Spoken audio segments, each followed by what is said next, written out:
Hey up, it's me, and today we're talking about rollers.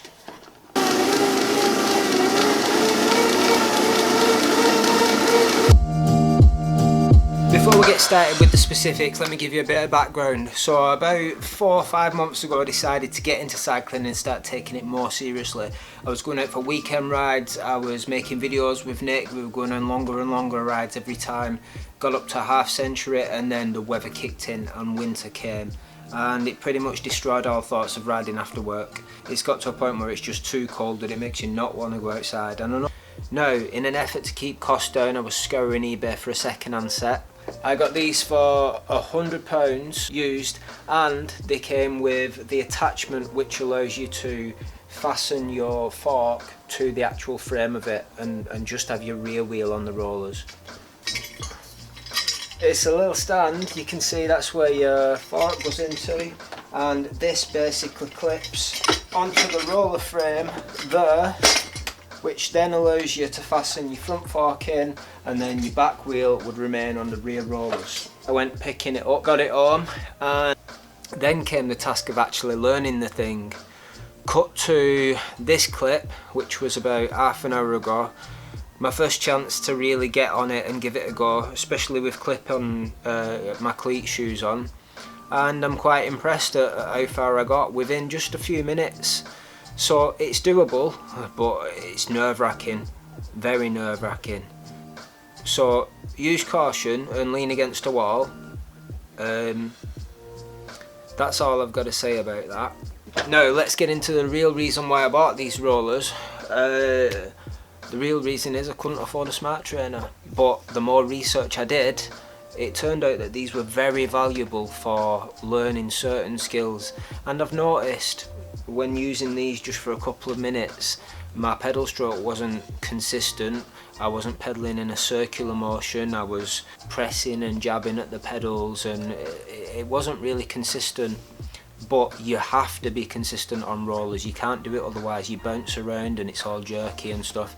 So it does teach you, and you learn to concentrate, and as soon as you've got it, you've got it. Now, one of the main things that I wanted to accomplish with getting some sort of indoor training system was that I could use Zwift. In an effort to connect this to Zwift, what I need is a cadence and a speed sensor for my bike. Those are on the way. I've ordered a Garmin 800 cycling computer, used second-hand on eBay. That comes with full Europe maps and a cadence and speed sensor. So once I get all that up and running on these rollers and connected to Zwift, that's it. I've got the setup that I wanted at a fraction of the price, and I don't need to buy a new bike. So that's my update for the week. Oh, I forgot one more thing. Hang on. It's very rare that I buy a new book, but I bought 2 new books this week.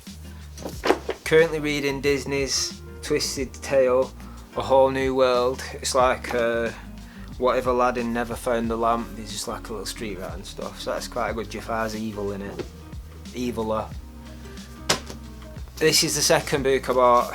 The Plant-Based Cyclist, published by GCM. Now, I'm a big meat eater, I love meat. I've not got any plans on going vegan at all, but I've always had trouble eating too much vegetables. I love fruit, I eat loads of fruit. Vegetables, it's kind of been my downfall. I like it every now and again. I thought I was really big on vegetables until I found out tomato was a fruit as well. But oh, and I like jacket potatoes. But recently anyway, I went on like I was trying to empty my freezer of loads of veg that needed using up. So I started making soups using stock pots and stuff. So I'm into that, but that's the first step. The second step really is finding out how I can incorporate vegetables to use them as macronutrients. I used to do a bit of weightlifting back in the day, and I was always interested in the nutritional side of it, and I learned how to bulk and cut and what to use protein for and that kind of thing, but I never really delved into anything that was like sports endurance.